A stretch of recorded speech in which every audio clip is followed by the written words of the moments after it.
교육통입니다. 반갑습니다.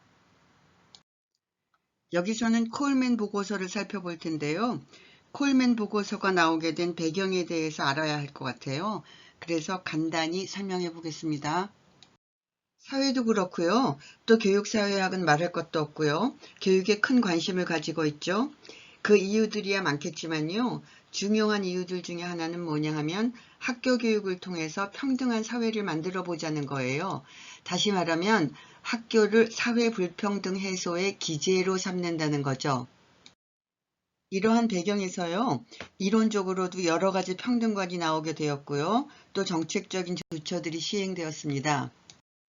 먼저 평등관들의 유형을 한번 살펴볼게요. 전개 과정이기도 하고요. 아주 간단히 보면 제일 먼저 접근기회의 평등이 등장했습니다. 이 접근기회의 평등은 다시 허용적 평등과 보장적 평등의 단계로 나뉘는데요. 허용적 평등은 모두가 학교에 가서 공부할 수 있는 기회를 주자는 거였어요. 그 다음에 보장적 평등은 학교에 가서 실질적으로 공부할 수 있도록 보장해 주자는 것이었죠. 그 다음에 과정의 평등 또는 조건의 평등은요. 학교에 가는 것만으로는 충분하지 않고 과정, 조건이 평등해야 평등이라고 할 수 있다는 것이었습니다. 그 다음에 등장한 결과의 평등은요. 그야말로 결과마저도 평등해야 평등이 이루어졌다고 할 수 있다는 평등관인데요. 등장할 때부터 이견이 분분했고요. 오늘날까지도 쟁점이 되고 있는 평등관이죠. 우리가 다루고 있는 콜맨 연구는요. 과정의 평등관에 기초해서 수행된 연구입니다. 교육과정 또는 조건의 평등관은요. 학교에 간다는 것, 즉 접근기회의 평등만으로는 교육기회 균등은 불충분하고요. 이루어질 수 없고 교육시설, 교사의 질, 교육과정 같은 교육 조건에 있어서 학교 간 차이가 없어야 한다는 관점이에요. 콜맨의 표현으로는요. 교육기회의 평등은 단지 취약의 평등뿐만 아니라 학생들이 효과적인 학교 교육을 균등하게 받도록 하는 것을 말한다는 거죠. 콜맨 보고서에 대해서 잠깐 개건을 해보면요. 콜맨과 동료들에 의해서 수행된 실증적 연구고요. 우리가 흔히 콜맨 보고서라고 부르지만 그 출판된 연구물의 정식 이름은요. 교육기회의 평등인데요. 1966년에 출판되었습니다. 연구의 대상은 4,000개 학교 62만 5천 명 학생들을 포함하고요. 학업 성취에 영향을 미치는 100여 개의 변인을 가지고 연구했고요. 그 결과물은 1300페이지에 달한다고 합니다. 다시 말하면요. 사회과학계에서 연구비를 많이 들인 연구이며 가장 표집이 방대한 연구로도 유명하다는 것입니다. 콜맨 보고서는요. 미국 사회에서 흑백 갈등이 강하게 표출되고 또 이에 따른 민권, 인권운동 등으로 평등에 관한 관심이 고조되던 시기에 시행되었습니다. 이러한 시대적 환경에서요.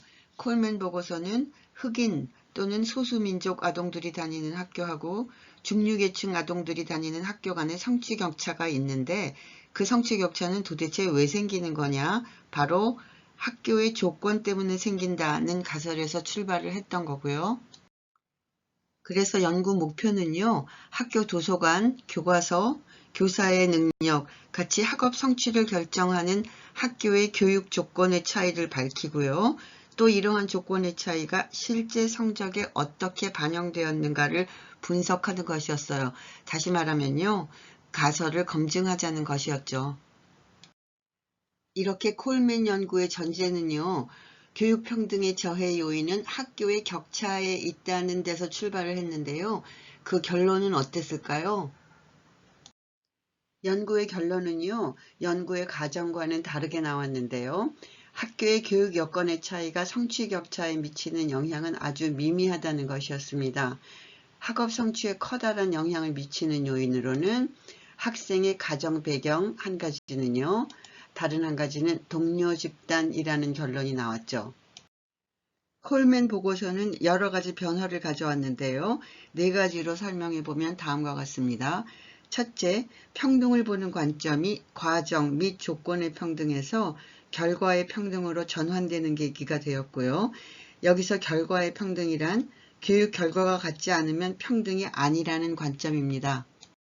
둘째, 학업 성취에 미치는 학교 효과에 관한 체계적인 연구가 시작되는 계기를 마련했고요. 셋째, 학교 교육이 불평등 해소에 도움이 되지 않는다는 회의론, 다시 말하면 학교의 무효과론이 나옴과 동시에요. 더욱 부정적인 비판이 강해졌는데요. 학교 교육이 오히려 불평등을 만든다는 것이었죠. 예를 들면 갈등주의 이론들, 프레이리, 일리치, 라이머 등의 이론이 그것입니다. 마지막으로 해석학적 접근의 연구들이 대두되는 데에도 영향을 미쳤습니다. 여기서요, 혹시 오해의 소지가 있을까봐 부연 설명을 하자면요. 교육 과정 및 조건의 평등에서 결과의 평등으로 관점이 전환되는 계기를 마련하였다. 이것을 콜맨 보고서의 결론이 결과의 평등을 주장했다고 생각하시면 안 됩니다. 콜맨 보고서가 언급될 때마다 흔히 같이 언급되는 연구가 있는데요.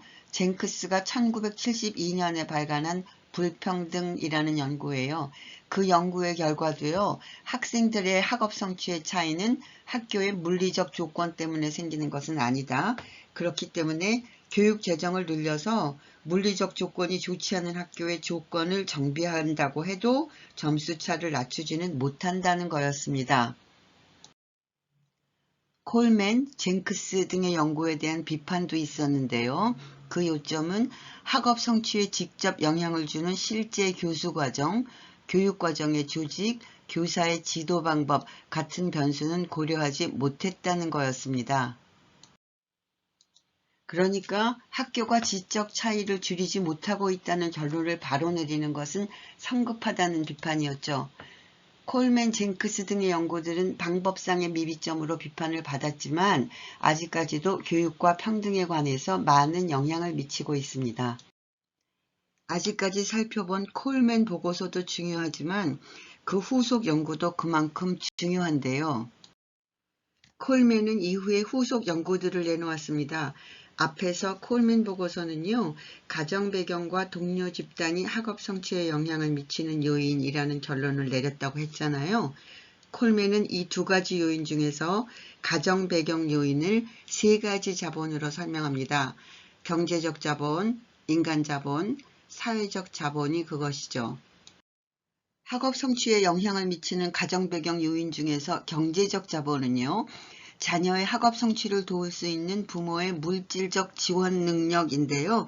예를 들면 부모가 참고서를 사주거나 학원에 보내거나 할 수 있는 경제적 능력을 말하는 거죠. 가족의 부나 소득으로 측정될 수 있는 것이고요. 그 다음에 인간자본, 인적자본이라고도 부르는 인간자본은 부모가 자녀의 수업 과제를 도와주는 일 등을 할 수 있느냐는 거예요. 이러한 인간자본은 자녀의 학업을 도울 수 있는 인지적 환경에 영향을 미칩니다. 이것은 부모의 교육 수준으로 측정될 수 있는 것이죠.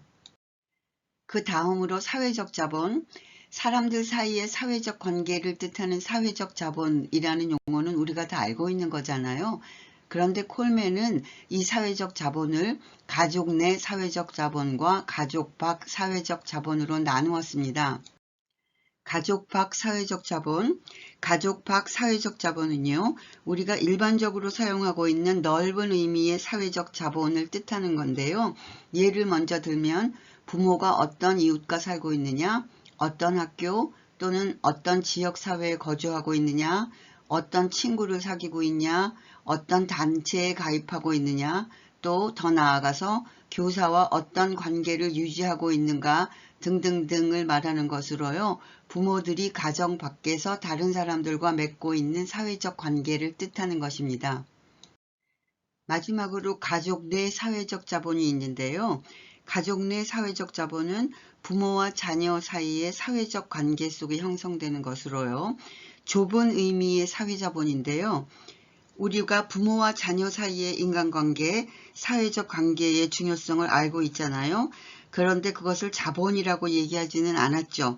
그런데 콜맨은 부모와 자녀 사이의 관계를 자본이라고 표현을 한 것입니다. 이 가족 내 사회적 자본은요, 부모가 자녀 교육에 대하여 얼마나 관심을 기울이고 또 얼마나 시간을 투입하는가 하는 형태로 나타나는데요. 자녀 교육에 대한 기대 수준을 의미하는 거예요. 가족의 규모, 부모의 양육 행동이나 취업 여부 등에 의하여 가족 내 사회 자본은 영향을 받습니다. 콜맨 등의 최근 연구에 의해 이렇게 설명해 볼게요. 누구네 집은 경제적으로 부유하대. 부모님이 교육을 많이 받은 사람들이래. 이런 얘기를 들으면요. 그 집 아이는 학원도 마음대로 다닐 수 있고 책도 걱정 없이 살 테고 부모가 공부를 가르쳐 줄 수도 있을 테고 그러니까 뭐 그 집 아이는 공부를 잘하겠네. 이런 생각들을 많이 하잖아요. 지금 얘기한 누구네 집은요. 콜맨의 용어를 빌리면 부모가 경제적 자본도 갖고 있고 인적 자본도 갖고 있죠. 이렇게 이런 것들을 갖고 있다고 해서요. 반드시 그 경제적 자본과 인적 자본을 자녀 교육에 투입한다는 보장은 없죠. 자녀 교육에 관심이 없어서 그런 자본들을 쓰지 않으면요. 자녀의 학업 성취에는 도움이 안 된다는 거예요. 그래서요, 가족 내 사회자본이 학업 성취에 영향을 미친다는 연구 결과는요, 부모의 경제적 자본, 인적 자본이 약한 집안의 아이들도 공부를 잘할 수 있다는 교육적 불평등이 다소 완화될 수 있다는 것을 시사해 주는 것이어서 고무적입니다.